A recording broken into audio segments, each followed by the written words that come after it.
I'm Dr. Shireen Idris, and this is how I work it. I'm going to take you through 24 hours of my typical skincare and beauty routine.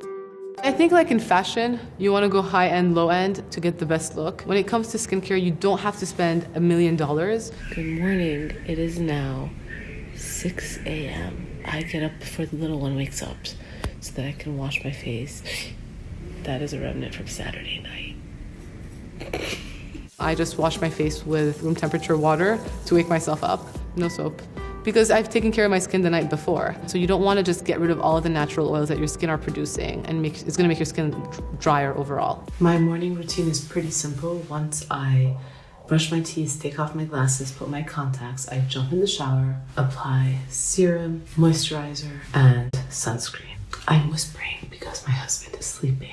I usually alternate. Whenever I'm done with a shampoo, I'll switch to another brand. I mean, Kerastase is great. I'll use one shampoo until it's done after a couple of months, maybe switch to a second one, come back to that Kerastase. What I usually tell patients in the winter is you want to minimize the use of soap all over your body. So keep it just your underarms, your privates, because you're just going to dry yourself out. I love Cetaphil Restoraderm, just a wonderful body wash that has a lot of ceramides in it, so it does help keep your skin more absorbed, and it's really good for people with eczema or itchy skin, and I have that issue. So I'm now out of the shower. First things first is I apply a serum in the morning. These days I'm working on brightening my complexion, so I'm using a vitamin C ferulic with antioxidants that are going to help fight the damage that builds throughout the day. When my skin is still damp, that's when I apply the SkinCeuticals, the vitamin C ferulic. I love it. I probably use, I'd say that much. My sister did the mistake of just trying to and it kind of gets all over the place. But you can apply it on your fingertips. You get it into your skin. I tend to use it in the areas where I have the most sunspots, which tends to be over here. After I do my serum, I'll wet this beauty blender to where it doubles in size. I love the Weleda, the Skin Food. It's a really very strong, thick ointment. I think it's like $10. It just absorbs better as you're getting it into your skin. It preps your skin so much better. Because I don't use that much makeup,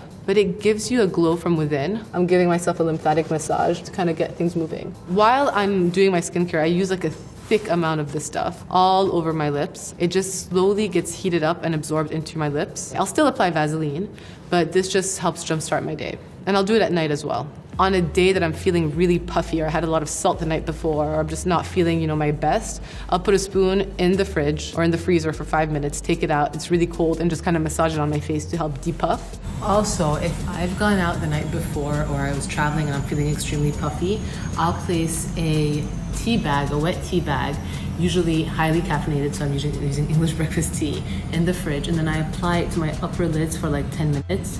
It just really helps to depuff. I'll do it while I'm laying down, not while I'm holding a phone trying to film myself. If I have a major blemish, a drop of Visine on it actually does help minimize the appearance of its redness. It makes me less self-conscious when I'm facing the world. Oftentimes a blemish disappears and you don't have to freak out.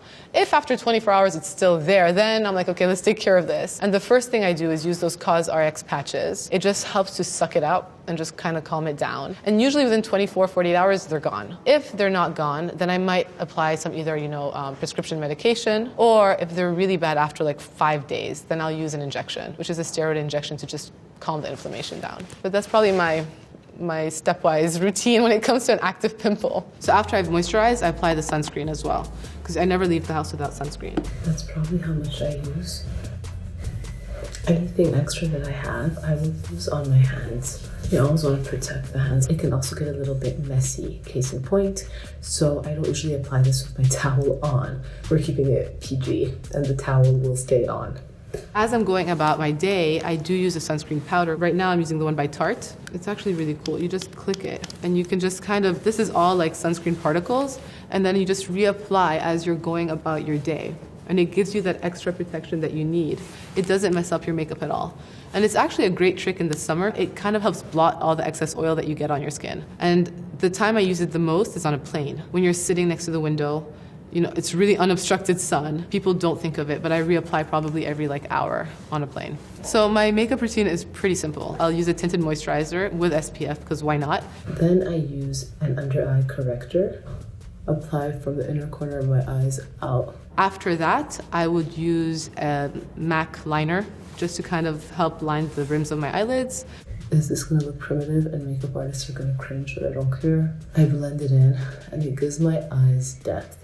Ever since becoming a mom, I gotta figure things out quickly. After that, a little eyeliner. I extend it a little out. Followed by Better Than Sex mascara. And this I learned from Jessica Alba. Just keeps blinking her eye to coat each eyelash. That is my morning routine. I want to go get dressed and take care of my baby girl and then run to work. Dermatology is such an amazing field because people realize what they have going on.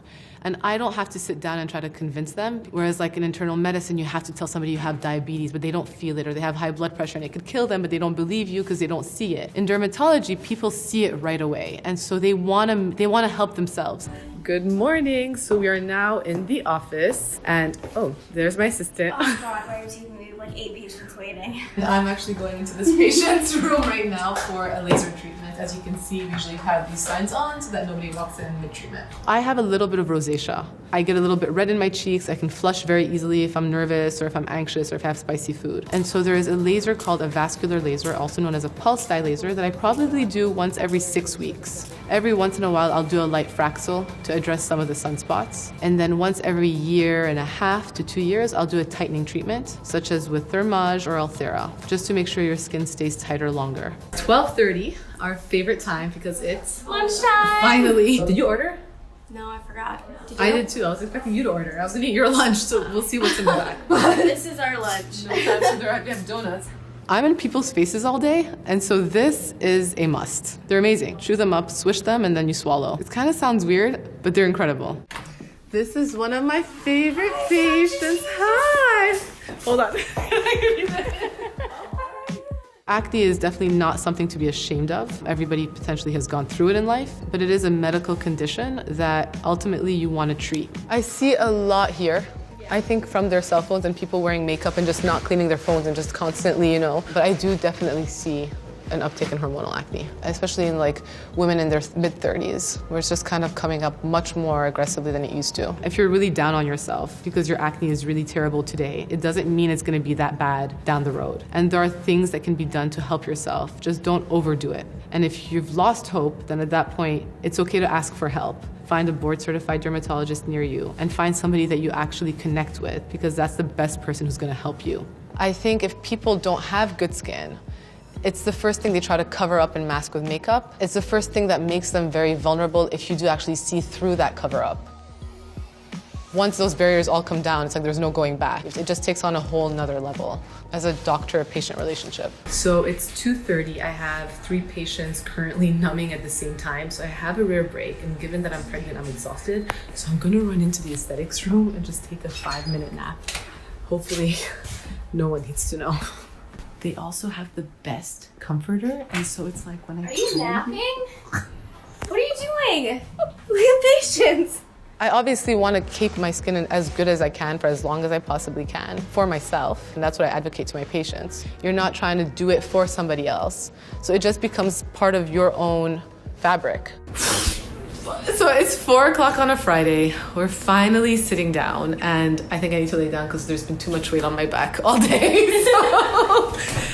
So we started the day at 9 a.m. running. We've done a combination of Botox and fillers, Fraxel, which is laser resurfacing for skin color or texture. We've done tightening treatments. People come in asking for Botox like they ask for Kleenex. It's a gateway entry, I don't know. It's usually not what they need. So they'll come in thinking, oh, this little line bothers me, but then I give them a mirror and step way back with the mirror, and I look at them and I'm like, do you see that line at this distance? And they're like, no. I'm like, what do you see? They're like, oh, I think I don't know. And I'm like, you're actually dropping from here. After treating all the patients, we cannot forget about our own. So I am treating my assistant. I'll inject myself with Botox and light fillers to keep my face lifted, because signs of sagging and dropping occurs really in your late 20s, early 30s. And so I just do very little filler to maintain that natural looking lift. You're like ideal, you're not even bleeding.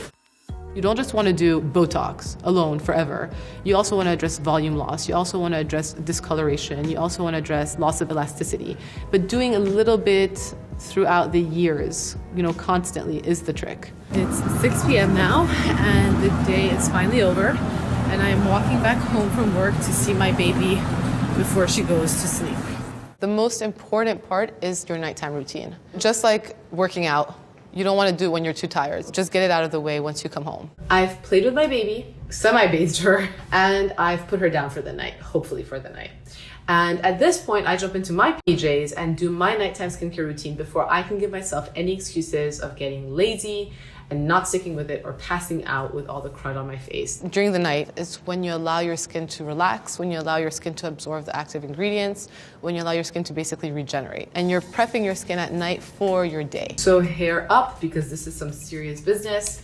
We start off by taking off our makeup, and I tend to use micellar water. I put a generous amount on a cotton pad, and I really work on my eyes. Once most of the makeup is off, I use a very gentle cleanser. Does not have to be anything fancy. I apply the gentle cleanser on my fingertips, and I just apply it all over my face in a circular motion and use lukewarm water to wash my face. After I wash it, I use a small towel and I just pat my skin. You don't want to rub your face. If you have tendencies of having dry skin, it might make it worse. It's almost like dandruff. If you're dry, or if you have like dried lips and you start rubbing, it's like a never-ending cycle because one layer is sloughed off, the next layer is a new one, but you're sloughing off a fresher layer, and it's not happening in unison. So why would you do that to your face? I don't use toners on the regular. If I feel sometimes that my pores need an extra oomph to appear tighter, rose water is a great, small, easy trick. The rose water I learned from my mom. I'm originally Lebanese, and that's a very Middle Eastern thing. It actually really does help with the appearance of pores. After that, you have a clean base. That's when I exfoliate. And I tend to do this maybe 3 times a week at night. My exfoliator of choice is a glycolic acid peel. My favorites are Peter Thomas Roth. They have a 20% glycolic acid, or Biologique Recherche, the P50. It's not new, but it's my newest favorite, but the Biologique Recherche. People are obsessed with this, and they try to do it twice a day, but they're way overstripping their skin. And I'm noticing that they're actually breaking out a little bit by overdoing it, because then their skin tries to overcompensate and produce more oil. So that's the second one I use. And then the third one is one that I have in the office that I mix up myself. I love glycolic acid because it really breaks down the fat between the skin cells. By getting rid of it and sloughing off the dead skin cells, you're left with a newer, stronger layer underneath it. And so your skin is automatically gonna look tighter and look more firm. After I'm done with the exfoliation step, you're left with a brand new fresh base. And at that point, it's like your skin is hungry for any active ingredient that you're gonna put on it. I'm going to apply a serum, and this is very hard when you have one hand. I don't know what people do, but they do all this fancy gimmicky stuff. I always just kind of apply this way. You don't want to pull down. Who wants to pull their face down? So you just kind of like, give yourself a massage. Let this be like your 5-minute you time. I then use an under eye brightening cream. I'm using the one by Ole Henriksen, which has vitamin C.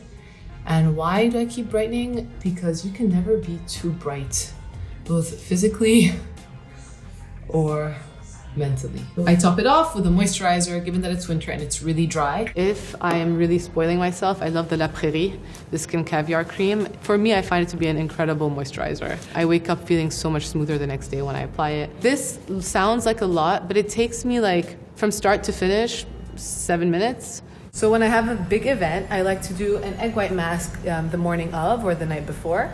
And basically I separate the egg yolk from the white and I whisk the white and apply it onto my face until it dries.